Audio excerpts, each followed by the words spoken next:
meron naman ang magkakaunawaan sa mga individuals sa bitay ng mga upang ma-resolve ang problema.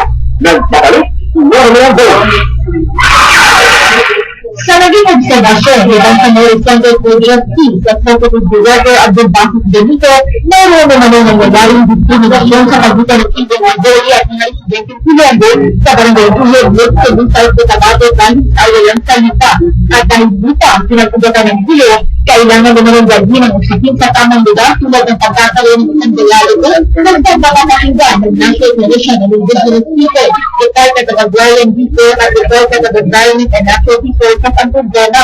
Hindi na lamang na nagsisipin ang pinagawang salita na hindi lang pinag-aawayan ng mga estudyanteng Pilendo at iboli na yun. Ang observation natin doon ay merong nangyayaring discrimination sa ating mga kapatid na IPs. This is a classic example of how the IPs and fiscal domain has been enforced.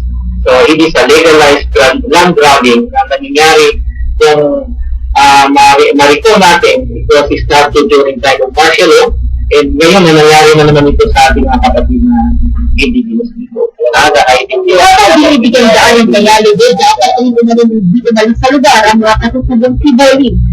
At ang pinaplano natin ngayon, baka magkaroon tayo ng consultation and dialogue between these conflicting parties na para mapag-usapan natin yung sitwasyon. Ang pinaka-concern kasi natin dito is para hindi mag-escalate yung tension. Yung sa kaso ng panunalo at saka sa kaso ng land conflict, ibang usapin yun. Ang gusto natin mangyari ngayon, status quo, ibig sabihin, kung sana kayo yung kinalalagyan ng mga IPs ngayon ng kanilang mga bahay, hindi mo na sila papalisin doon at i-ensure ng authority na walang mangyayaring gulo sa barangay na yan. Samantala, natutuloy na rin na ngayon na residente ang mga taon na sa likod ng pangulo.